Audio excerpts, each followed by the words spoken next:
project, talk about some of the key users and stakeholders that would be involved in this process, walk through what the project for the web solution actually is and does. Then we're going to demonstrate it to you and spend most of our time actually showing you hands-on what the tools can do, talk you through some different planning considerations if you're thinking about deploying project for the web, and also talk through some of the successful components required to deploy the solution. We will take some time at the end to answer any questions you might have. So let's take a look at business projects. What makes them different from IT projects, other than the fact that they're being initiated and funding out of the business? They're often managed by people who have no or very little project management expertise or training. And this is one of the real differentiators when we see business projects versus IT projects.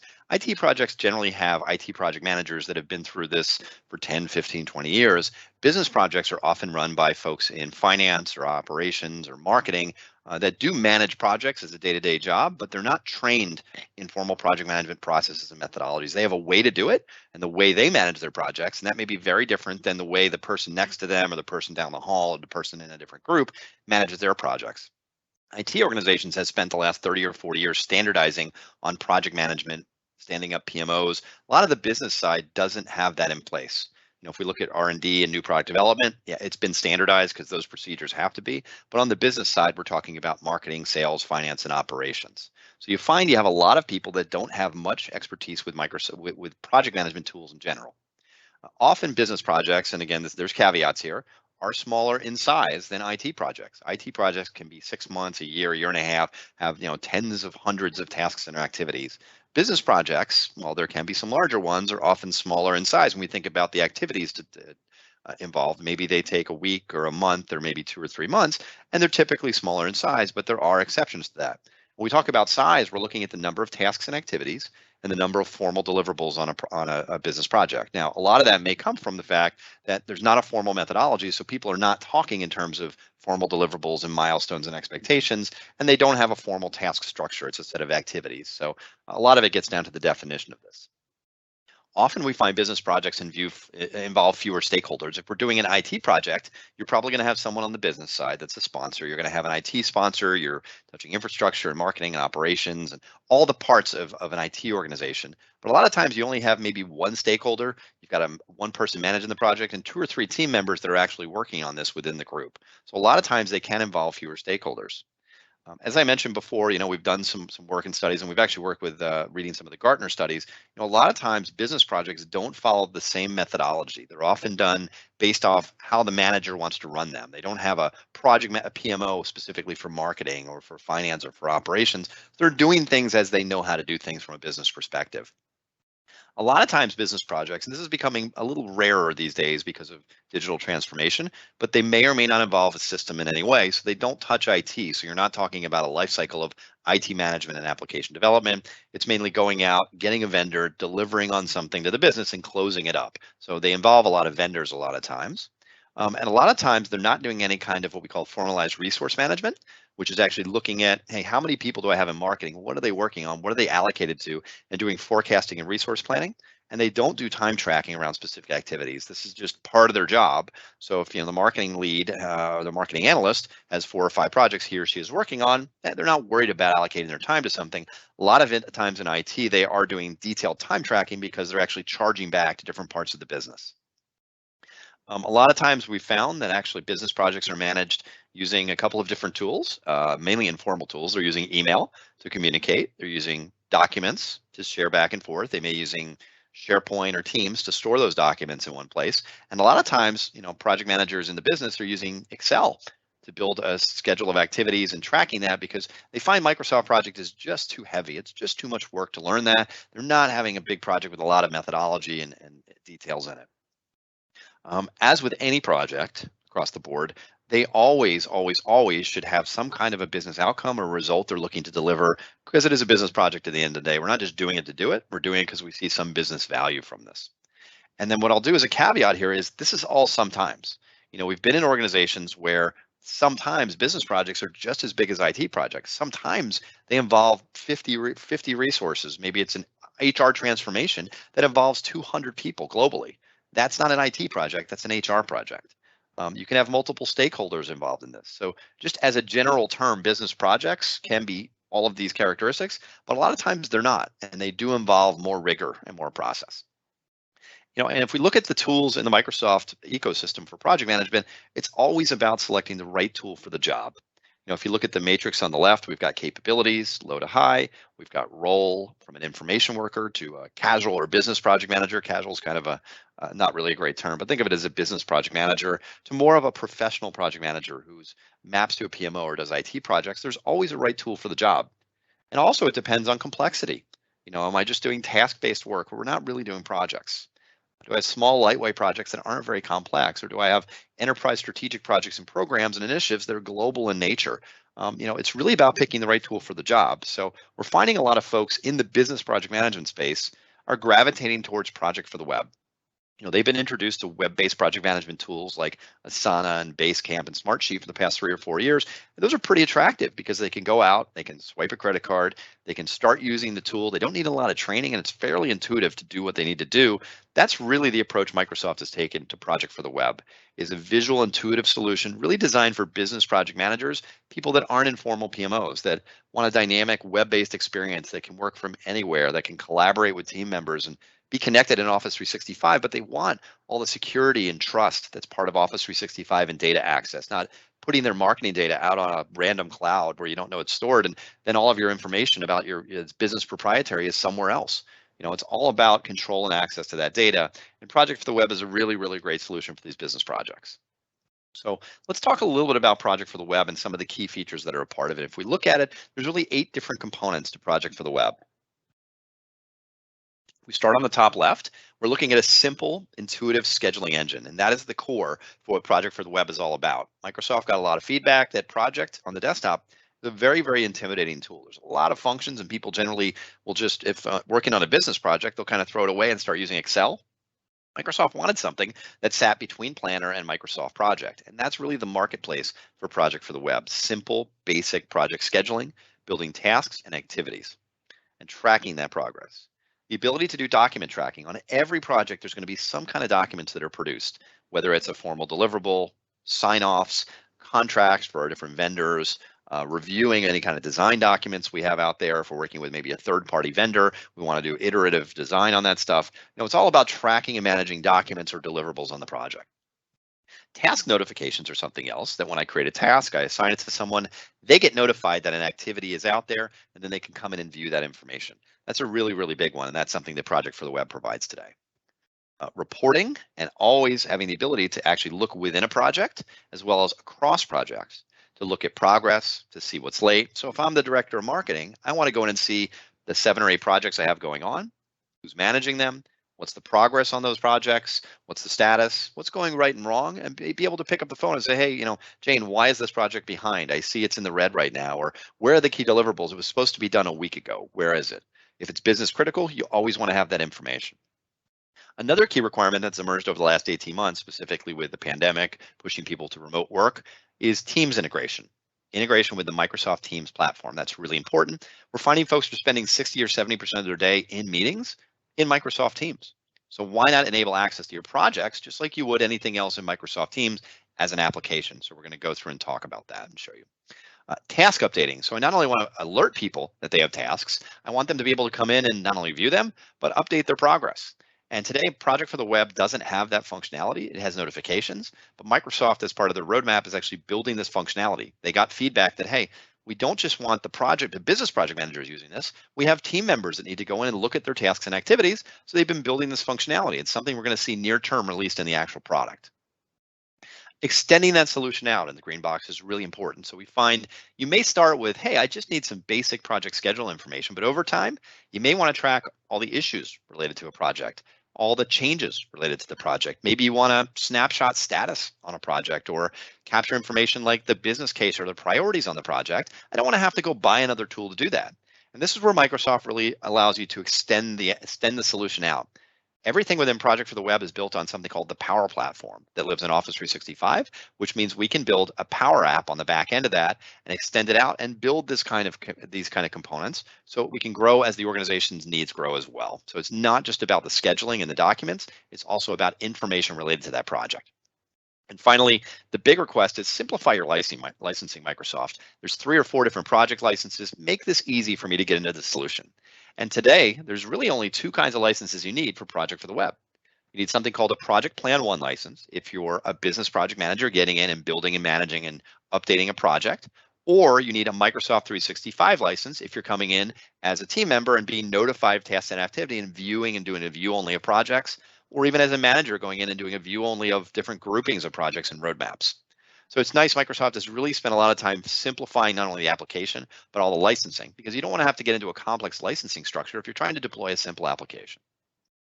So what we thought we'd do now is give you a demonstration, show you some examples of how you can go about building and managing business projects using Project for the Web. So I'm going to Office 365 here. This is our typical splash screen. We access all of our applications. We can see our meetings. We can see all of our files here. For purpose today, we're going to be coming down to the green P, which gives us access to project, all project management data, Power BI, which is for our analytics and trending. We're also going to be using Microsoft Teams as well as email to get notified. And you'll see if I go into my email here, first thing I'm going to see, most people live in their email first thing in the morning. I've been assigned to a task on a specific Project for the Web project. How I know that? It's been assigned to this specific task on this specific project. And just with one click, I can click on that. And it's actually going to take me into that specific project. And now I can actually get into the unique nature of that project simply by clicking on it. And it takes me into that, and I can see the visual board, and now it takes me to that task on that project where I can say, this was supposed to finish yesterday. It's a day late. Maybe as a manager, I came in and said, this is great. I'm 100% done. Good news. I check that off, and now I'm done with that task. So it has those notifications and reminders to take me as a manager or a team member in to see the project tasks. I can also be pushed out to see different dashboards or reports. So maybe I've got a report coming in, and I want to see a view of that all in one place with all the tasks on all the projects I'm managing or the tasks on the projects I'm responsible for. And then I can click one button, go right into that report. And now I have a dashboard in Power BI that shows me all of the different tasks that are associated with different projects. And now I can get in and say, just show them to me on a specific project.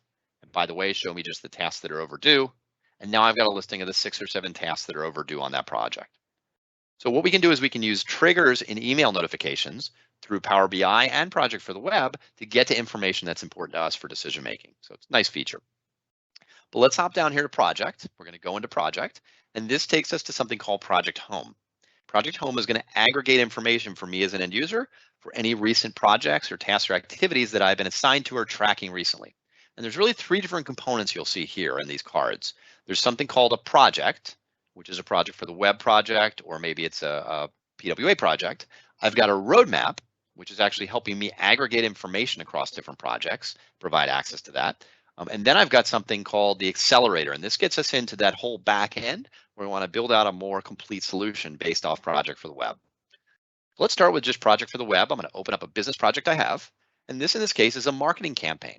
So we're doing some marketing campaign planning. Maybe the marketing group is doing this, and I've gone out and in Project for the Web, I've built out this project to say I've got different stages of it. And you see, it's not a 5 or 6 or 10 task project. It's actually got some complexity to it.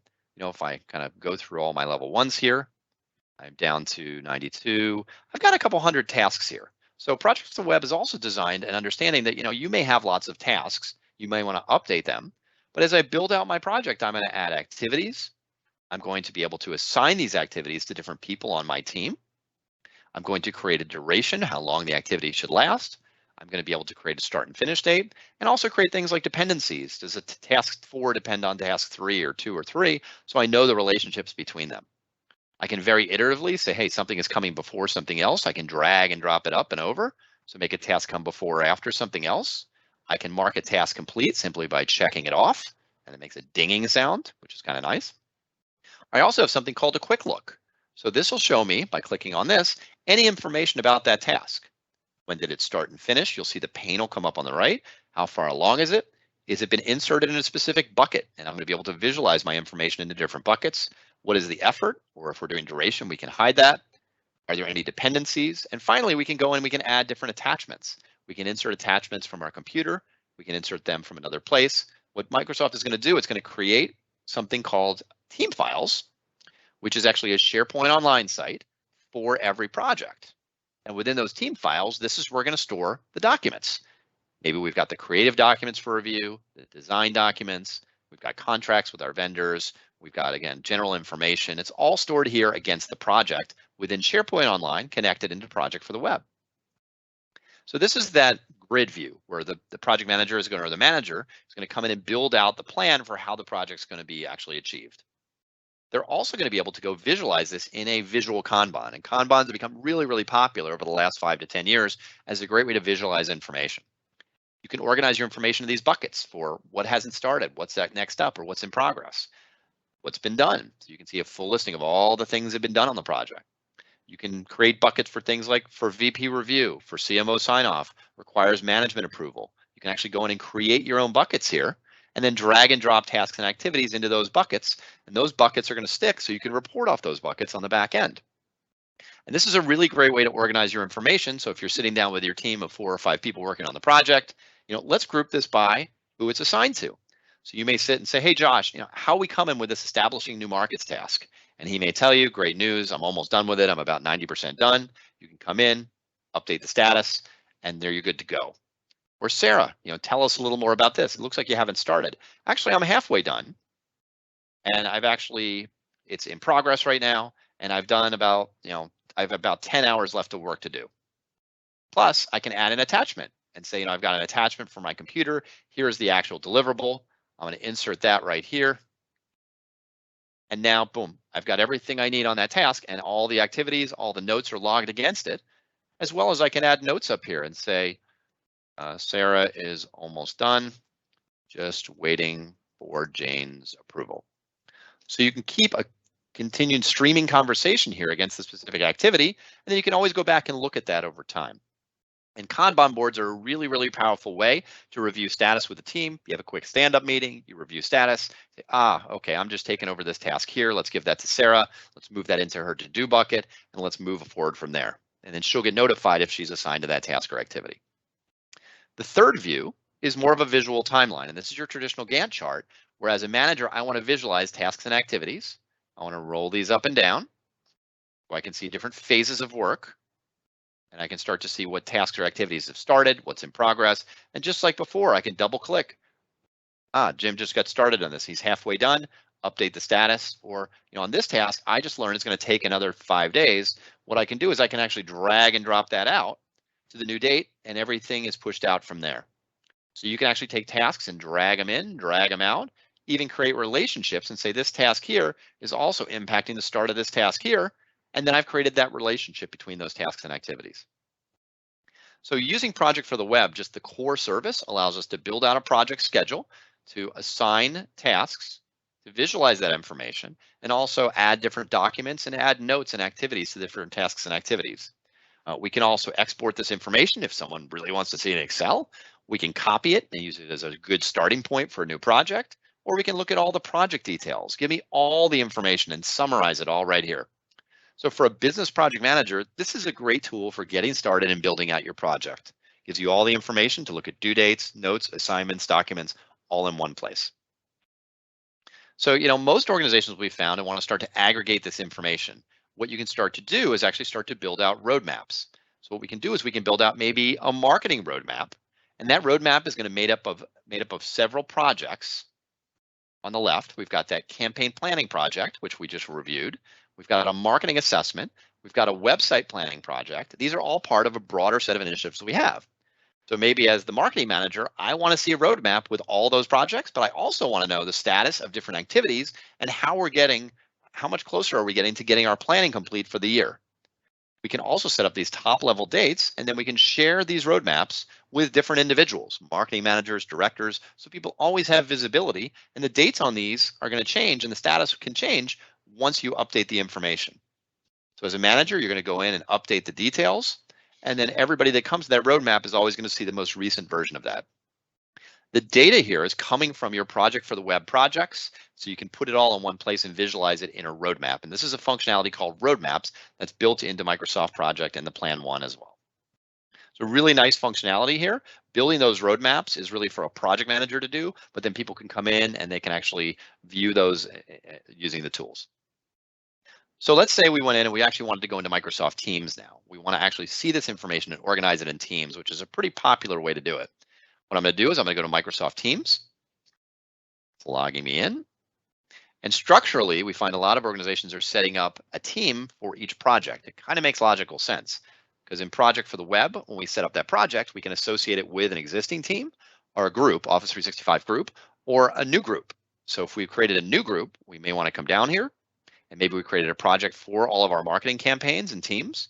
And what we're going to do is we're going to be inserting different components of that project in the team. So now that same project schedule we had is all visible here in Teams, the grid, the timeline, and the board, and it's fully interactive. So if I was a project manager and I just got this campaign effectiveness task came in, I can go and I can put it into in progress or done, or I can assign it to a specific individual here, right from here. So I can use that same Project for the Web functionality directly here in Teams. I can also go and maybe I wanted to actually show that roadmap for all the marketing projects within the project so I get a sense of the context and how the projects are moving forward. I can insert that in Teams. Those project documents that we've got stored, I can organize them and insert them in Teams. So this is the same set of document libraries that are in SharePoint Online. Or maybe I wanted to go and capture notes.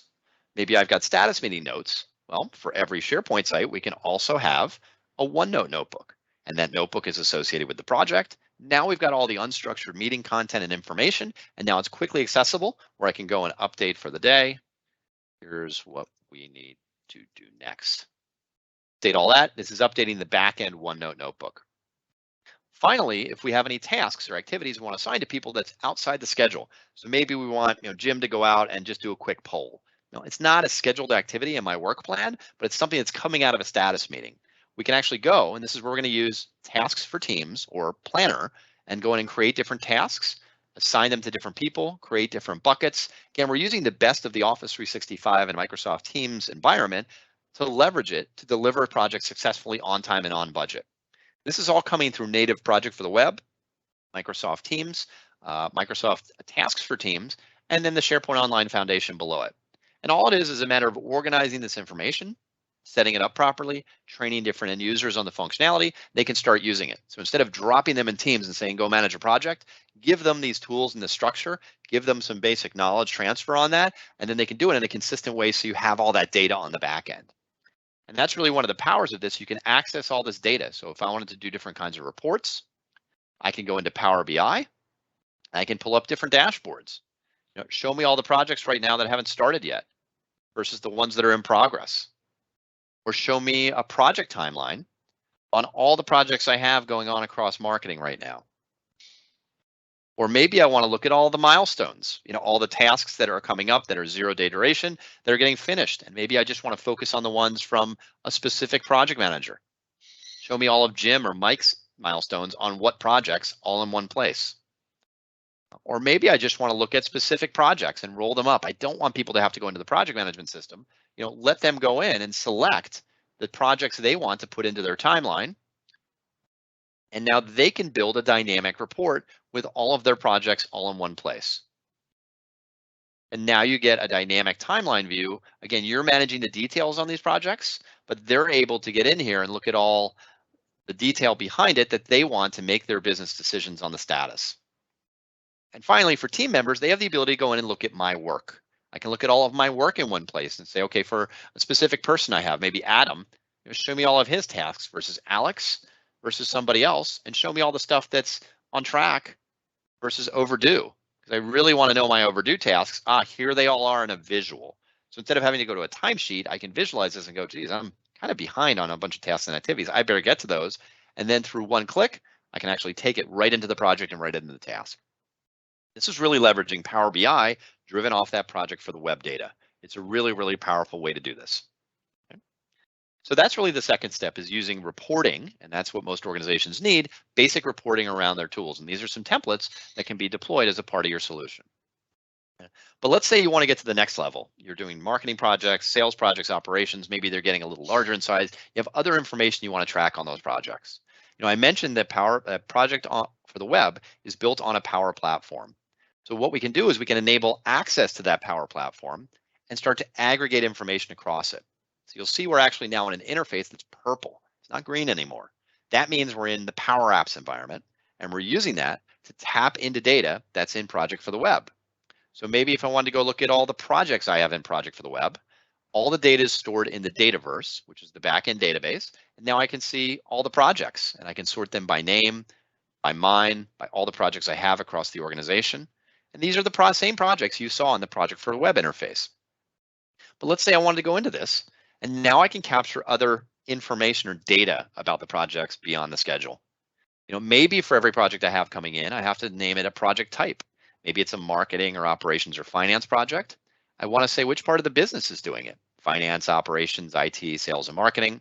What stage of the project are we in? If we want to do standardization, what's the priority of the project so we can report off that?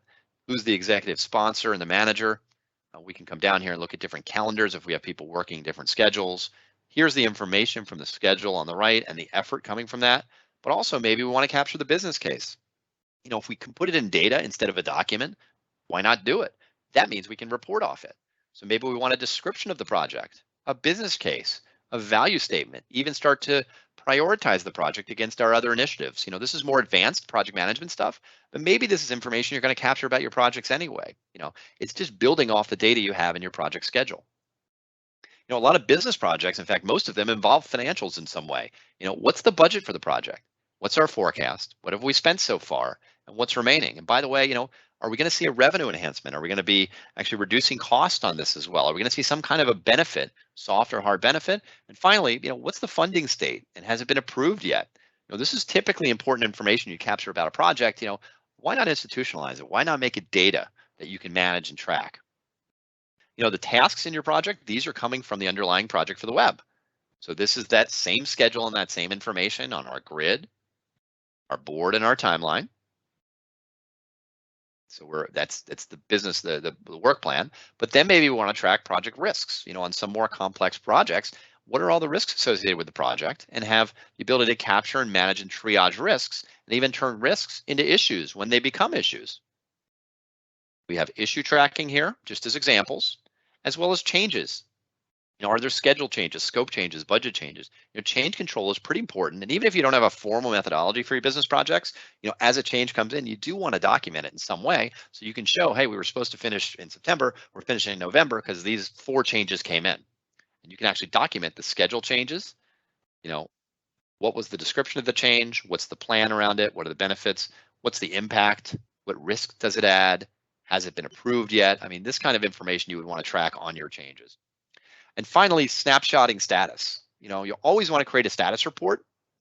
I showed you these dynamic dashboards, but what if you wanted to capture status in April versus May? And management said, well, where were we in April and May? Because we're in September now and not feeling really confident we're going to finish in October.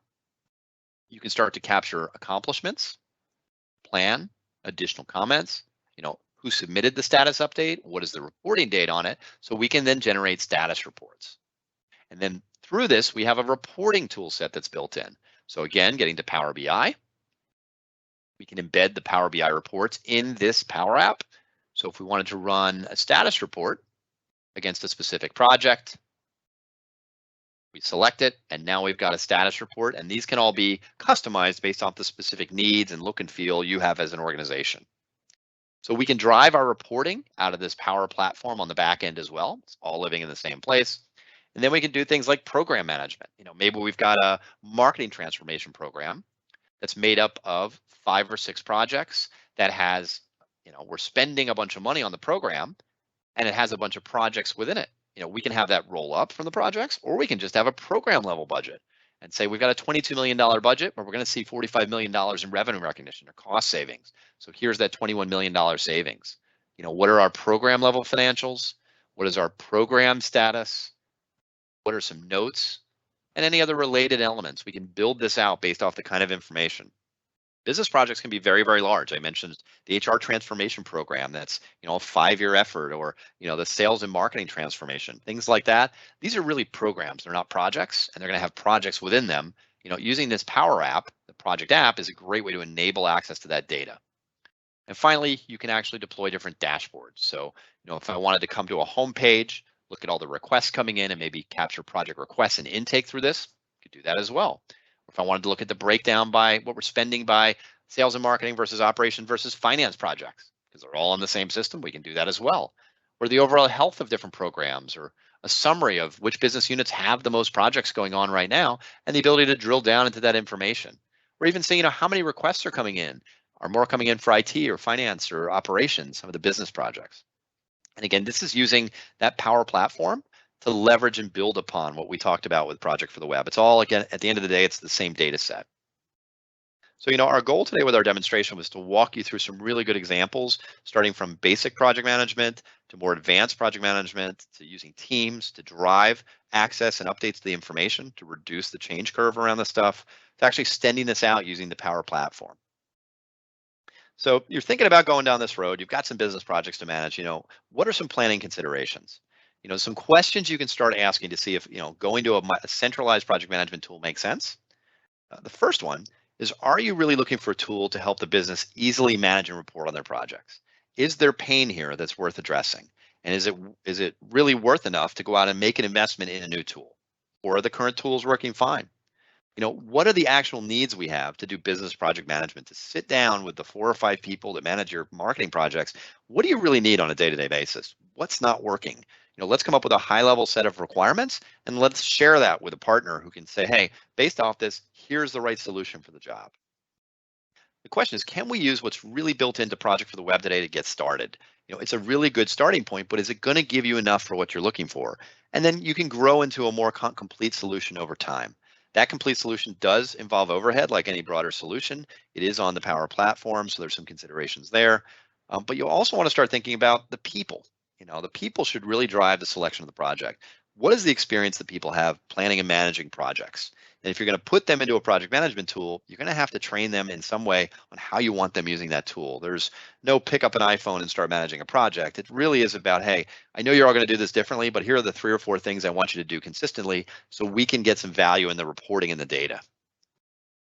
So those are some things you want to start asking, and then that can drive you to, hey, I could really use a project management tool like Project for the Web to manage my business projects. So when we talk about what does it take to be successful planning and deploying a project management tool for business projects, well, there's the first part of it is planning and goal setting. What are we looking to accomplish? What are the issues we're trying to solve, the problems? What is the impact of not solving these problems? And is that impact bigger? Is it worth investing time and money to get the results we're looking for? That's a really, really big part of this. And say, yeah, we've got enough pain here, where let's take a look at a solution and start to involve people who's involved in the decision-making process, so we can set out a good plan and figure out what we're going to do and why we're going to do it. The how we're going to do it gets into designing that solution. So a lot of people come to us and say, hey, I need help with the design. We'll always back them up to, well, the first bullet, what do you need to do and why do you need to do it? That functional set of needs drives everything with the right solution and how you design it. So you don't want to jump into design before you've done your planning, but there are components, however simple or complex it is, to designing the solution to meet the needs of your users and your customers. Then there's the building of the solution, whether it's basic project for the web, whether it's that with the Power App, whether it's using the Teams interface. There are components to configuring those components to meet the requirements that you have. There's always going to be involved in that. Think of it as really a platform that can be used by different organizations in different ways. Now, you may find your marketing team uses it in a different way than your finance team, than your operations team. So you're really going to have to think about designing it for different user communities. Training and testing and training are really, really big. And testing is a great opportunity to get the solution in front of your customers and your users before you go live with it. Don't just drop it in front of them and say, here's the user guide and go. Actually spend some time validating it's what they need, and what they shared up front is actually delivered on the back end before you roll it out. It's a much, much more successful approach. You then move into training, and you want to provide some training, even for the most basic solution, to your end users so they know how a tool works. If you don't train people, then they're going to use the same tool in different ways, whether it's as simple as Excel or Project for the Web or a project with the Power App. You really want to give them end user guidance on how the tool works as it relates to their job, and then be prepared to provide them with ongoing knowledge transfer. Even for very simple tools, there's always going to be questions users are going to come up with. And importantly, if you're looking at a solution like this, how are you going to support it? No matter what people say about the kind of lights on web-based solutions, every tool requires some kind of support. And there's going to be a technology, an IT component to any solution you choose. That's just a reality. If you're thinking about supporting it, think about breaking it out into the core project for the web service, the core scheduling component. Then there's the Power Platform extensions, we call them. That is leveraging what's called the Accelerator to get access to the Power App, Power Automate, Power BI, and the Dataverse behind that, which is the relational database that houses all your data. You want to think about how am I going to support these components, because you're always going to get requests for changes, and you're always going to have to build this to the specific needs of your internal or external customers. So if you're thinking about going down this road, think of this as a life cycle. You know, we have a lot of clients say, hey, I want to do it agile. Let's go in and just spin it up and figure it out. And that's great. I can tell you going through this life cycle is a lot more efficient. It'll take probably about half the time, and you'll be much happier. Your users will be happier. You'll be a lot more successful towards the end of it. So hopefully that gives you some really good feelings for, you know, what's possible with Project for the Web to plan and manage your business projects. At this point, I will hand the floor back to Sarah Howard, and Sarah will get into some Q&A. Sarah? Thanks a lot, Rob. If anyone has any questions, please feel free to type them into the chat box where I will read them aloud for Rob.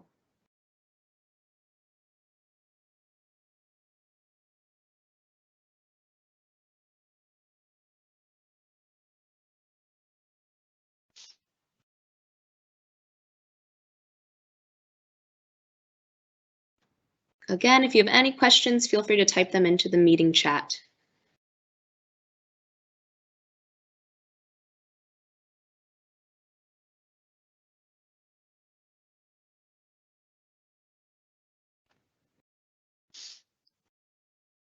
All right, it looks like we don't have any questions today.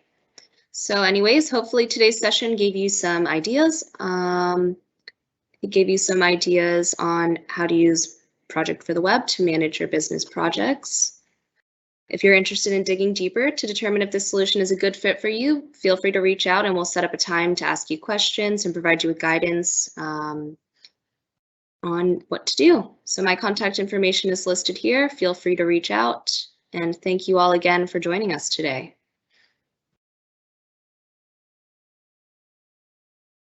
Again, if you have any questions or specific training or implementation requirements, feel free to reach out. Thank you all again. We'll see you at our upcoming Fall Virtual Project Conference in a couple of weeks.